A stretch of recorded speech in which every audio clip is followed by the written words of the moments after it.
I It's got a question not. for you, then, Bo. So Huh? if your grandmama met, let's just say your grandmother looked at millennial men. Which generation would you say? Which generation would you say she would think is actually better, millennial men or the men from her generation? It depends on which grandmother you're talking about. The ones that you talking about, If the you're talking ones that about the say that they men ain't shit.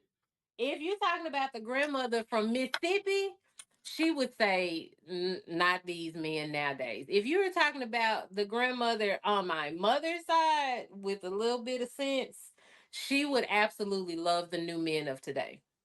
So basically, so what's crazy is we are supposedly millennial and Gen X men, and potentially I would say potentially Gen Z. I don't know what's going on with them just yet.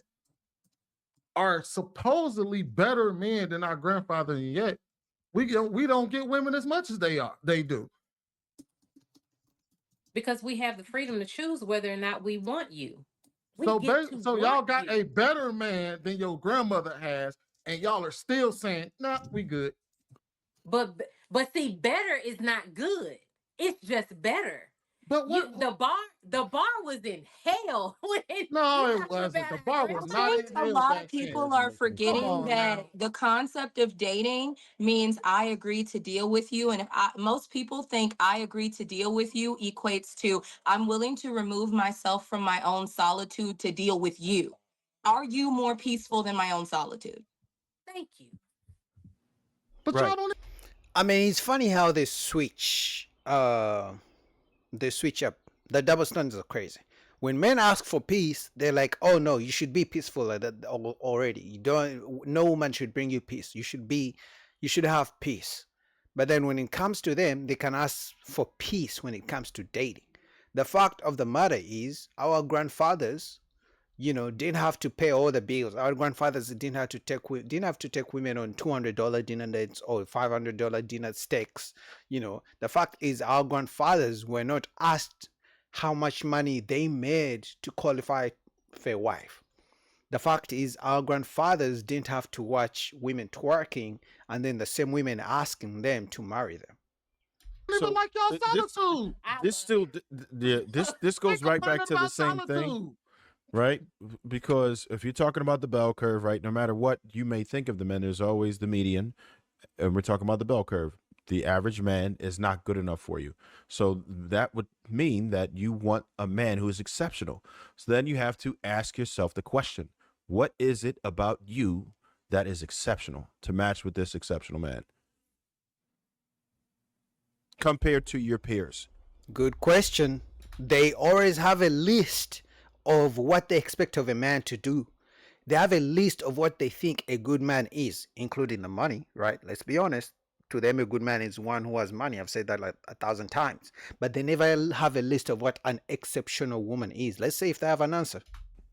And every woman gonna say she's an exceptional woman. So what do But you you mean can't. by exceptional? There we go. Exceptional. Okay, great. I got that. Look, so all right. So we're talking about the bell curve. We're talking about the average, right? Most people are average. There's a couple people who really suck, and there's a couple people who really like on a top of their game. Most women don't like the average man, right? Most women's complaints Give is me an like, okay, example of the these average man. dudes are not good enough. The average man, well, let's go with incomes. The average man is 5'9". The average man makes 50,000 a year. The average man is not that charming. The average man is not a comedian. The average man is not that charismatic. The average man is just regular and it's just okay, right? And just either good enough or not good enough, right? And then when You you get might into rub your the feet every exceptional, now it's and more again. desirable, right? But no Right. flowers every day? Hell no, no flowers every day. The average man is not going to do a $500 dinner date. The average man is not going to buy you a new car. The average man is not going to be able to afford 3 trips every single year. The average man is not going to be able to go out every single weekend to take you out. The average man is not going to just accept you and your kids from other men. And the average man can't afford flowers every single day. Exactly. Like that, you know Let what me I'm ask saying? you a question. What is the woman's? Hold on, I got a Well, we question know for you. that. What is the woman's equivalent to flowers every day for a man? Nothing. Sex. Nothing. So for Sex is cancels personally, out.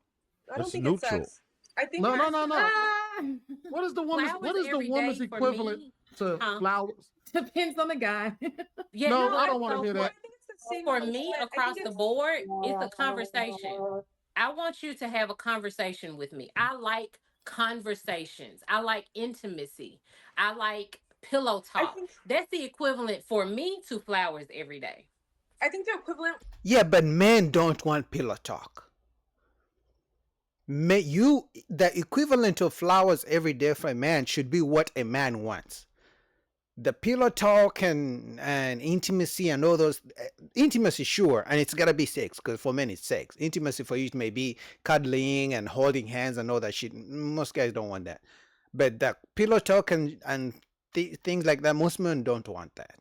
For men would be acts of service, things that make his life easier consistently, Exactly. Good girl. She's a nice one. right? So if the Yeah. if the material equivalent for women is flowers, then whatever the male equivalent would be anything she does to provide a space where it's easier for him Why is it ever, mentally. You know what? You why see how isn't it ever what he wants? Oh, my bad. I think I answered the question wrong. Oh, what is men's equivalent to flowers? If don't he- feel bad because if I he- don't think any of the females on the If panel he are going to told be able you, to you answer know it what the correctly. equivalent, I you don't know what the Question. equivalent of flowers is? If you say, Cologne? all right, no. If you as a Head. woman, hold on, wait, yeah. If you was a woman, told your man, you know, you used to always give me flowers every single day.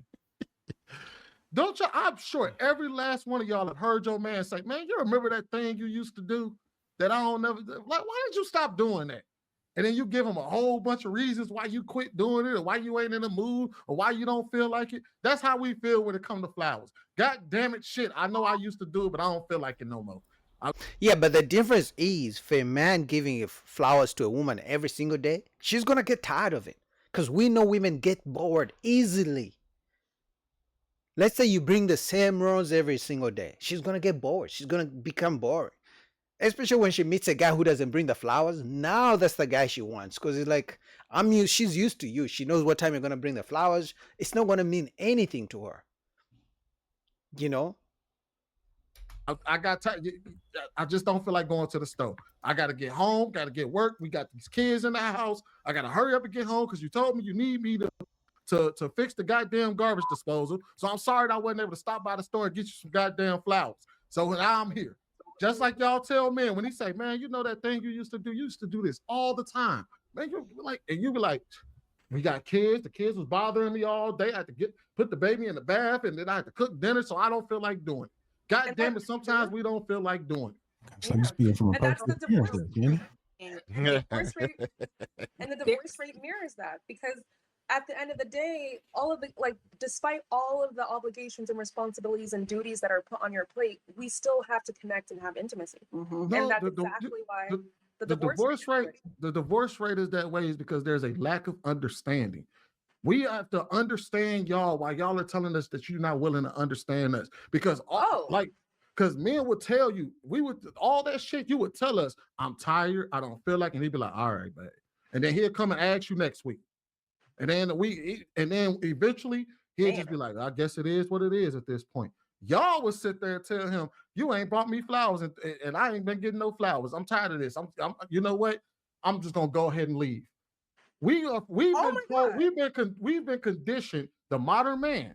I don't know about the men of old, but I'm gonna tell you, the modern man has been conditioned to accept whenever y'all tell us y'all ain't in the mood, you don't feel like it, it ain't in the cards tonight. Fuck you. We've been conditioned to accept all of that shit, and y'all been conditioned to say, if he ain't willing to do it, somebody else will.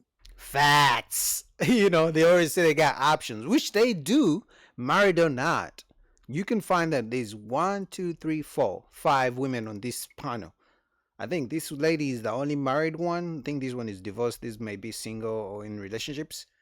But I can guarantee you, no matter what you think they look like, they all have at least 5 to 10 guys in the DMs who want them. No matter what you think they look like, good or bad.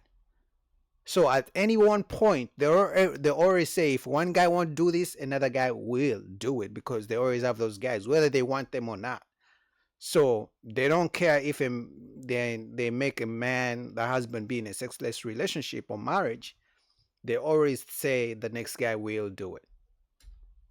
Well, shouldn't he try to, like, as a married man, right? Like, so he just resigns himself? Shouldn't he try to find No, what would? we're told to figure it out. Hey, maybe she Like, don't want to but do it isn't this that- way. Maybe she got to. Maybe you got to twiddle her thumb and What Yeah. rub did her you do feet every together? night. And then, what did you do to get him? But that's what I'm saying. Okay. Good question. valid. You get what I'm saying? What did you do to get him? Valid. What did he do to Valid. get you? Valid. We're told to figure out what we had to do, what we did to get you. So you got to Right. start doing that thing again. Y'all are told They're the when prize. it comes to y'all, we're told to accept Right. it. I see what you're saying. So it's an Yeah, they're the prize. They claim they're the prize, so the man should do everything to keep them. And if we're gonna be honest, the only reason men stay in sexless relationships or in marriages where women treat them bad is because they know once they go to divorce court, to family court, they're gonna be wrecked. Whether it's losing their house, being kicked out of the house. Because mind you guys, if a man and woman live in the same house, most likely if in the and they have kids, most likely if they get divorced, the man is gonna be thrown out. The woman is usually kept in the house with the kids. So the man is the first person to be thrown out, even if he bought the house before the marriage. So most guys are scared of that. Okay, if I get divorced because she's not giving me any sex, I'm going to be thrown out of the house that I bought. And then she can bring new men to clap chicks in the same house I bought. So most guys are like, you know what? I'm just going to get my chicks on the side from a side girl and just stay in this miserable relationship. unequal standard between the two. Ain't nobody got time for that. So are Ain't we nobody talking about got in time. marriage? Or are we talking about going? I'm so confused. I guess we're talking about. I guess we're talking about because let's keep it a bang. Most people aren't getting married, especially in the Black community. Most people aren't getting married, but we still have been dealing with each other relationship wise. So we're not even making it to the altar because we're breaking up before the relationship even makes it to the Sweeney, altar. Sweeney. Well, first of all, no. Okay, they're I'm not back. My bad. I had to send an email. They're not breaking up. They're not getting. They're nowadays. They're not Yes, they getting are. together. They're not in Or committed relationships. you're right. They ain't even making it to relationship now. It's just more like It's just the narrative? situationships. It's just clapping What's the chicks on narrative? the I missed side. it. What we on now? You busy researching. No, I was sending an email. My bad. you got. And, oh yeah, and I did a copy and paste some stuff in a back chat as well. So yeah, I did do a little research too. So, All right, man, that's almost the end of the video. So shout out to Lapif. But at the end of the day, men have been constantly taught how to treat women, but women have not been taught how to treat men. You know, they have so many expectations of men, but they are not taught what men should expect from them. Because how dare you expect anything from me? I'm the prize. I'm the queen. You know, back in the day, maybe they used to teach them, but these days, even women who hate men, they expect men to protect them. That's how crazy it is. Like, it would be crazy if a man who doesn't like women or hates women to expect anything from a woman. I mean, you hate them, so just shut up. Like, you know, but women can hate men and still complain that men don't protect them. Crazy, I know.